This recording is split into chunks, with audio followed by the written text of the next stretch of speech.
So financial guru John Hope Bryant. Now normally I would have talked about him on another platform, but today he's actually weighing in on some of the women that are speaking about these transactional relationships. So I want you to hear what John Hope Bryant has to say, because he definitely has more of a expertise in the area of finance, as the brother is very rich. Let's go ahead and check this out. It's a memo somewhere.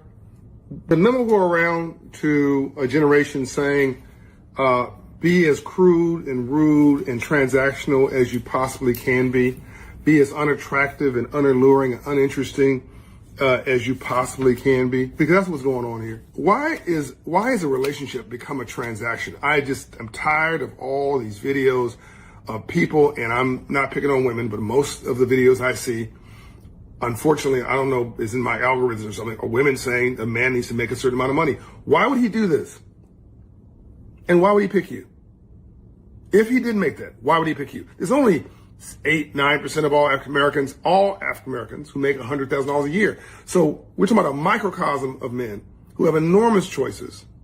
Why would he pick you? What do you bring? What do you add to the mixture? Let me tell you how this works. A man wants to find a woman who actually loves him, who believes in him, who can back and support him, who adds to him. Oh my God, right? What a concept. Where 2 + 2 = 6, 8, or 10. I've said it before. I'll say it again. A giver and a giver is exotic. Is that what you are? A giver and a taker is neurotic. That seems to strike a nerve.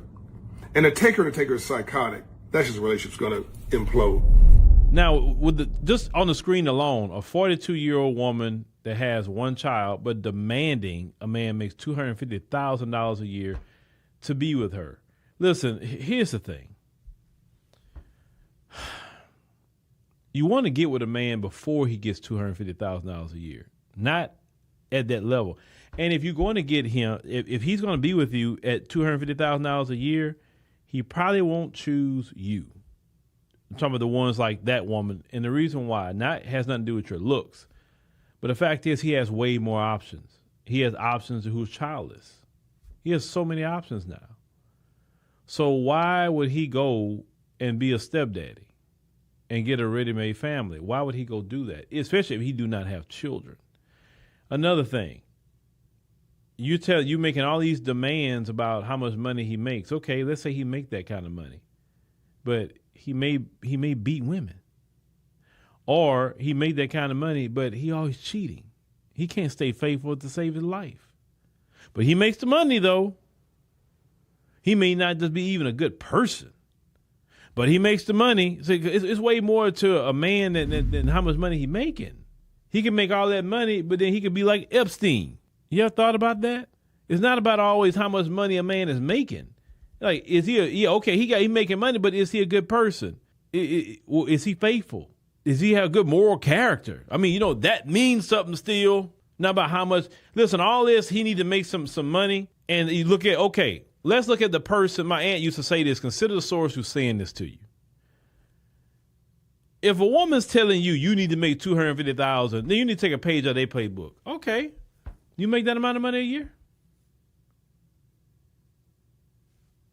Because if you're requesting that, then you should be making that at least, right? That's why you're telling me I need to make it.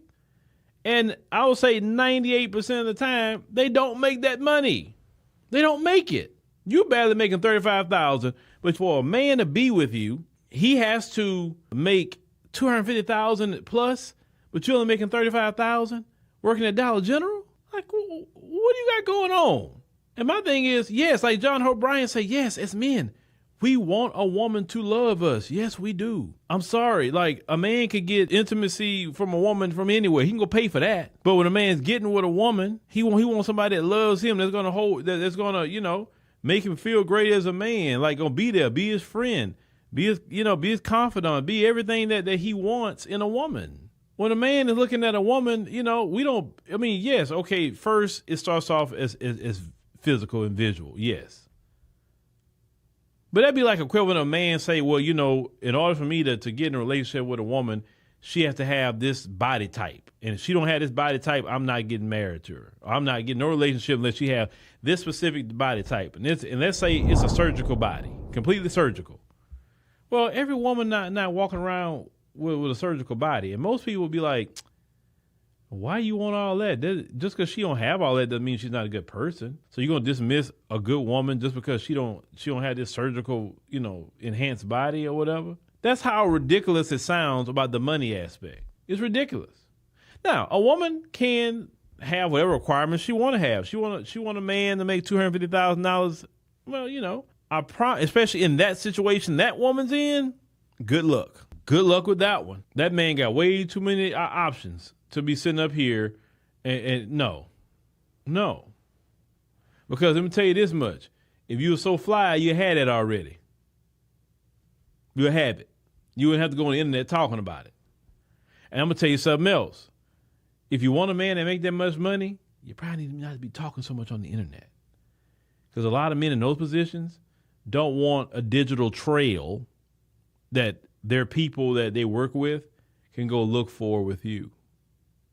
In other words, you're making all this crazy content, this and that and the third, and in their world, silence is golden. You talk to people in person, you meet people in person. Everything isn't over the internet. You're doing all this talking, this and that. I want a man of this, I want a man of that, and embarrass him? No, he can't fool with you. He got to investigate your social media history, what you say, what pictures you posted about yourself. A lot of you don't qualify for the simple fact of what you post on social media. A man that got a prominent position in a company, or a prominent position even in the community, he got to be careful who he attach himself to. He can't attach himself to a woman that's do all this crazy talking online, talking about men. No. She gotta be very low key as possible. So all that requiring a man to make $250,000, you won't get it because you putting out videos. Just show up at the locations where they at, and then you're looking for a decent person, but also it's hard because a lot of those men at that level see so many people coming at them. So they got to make decisions on people's character pretty quick, and they could be wrong. But still, it's not easy for a man to be in that position at all. But this transactional relationship stuff, oh yeah, trust me. Lord bless, I'll be here to see it. When I always say Lord bless, you don't know what life is, but I'll be here to see, the consequences of this. Well, it's gonna be some consequences. I promise you, it's gonna be some horrible consequences. And to all the women who didn't listen to that silliness, y'all gonna be the ones to say, "I told you, silly behind." But y'all didn't listen to me. Now you're crying on here that you're lonely. You're crying about this. You have no one. Your friends don't fool with you no more. You have no kids, no nothing. You just got dogs or cats. No, you everything can't be transactional. Duty, sacrifice, love, grace, peace, and all those things got to go into a marriage or a relationship. Until then, you'll never find love.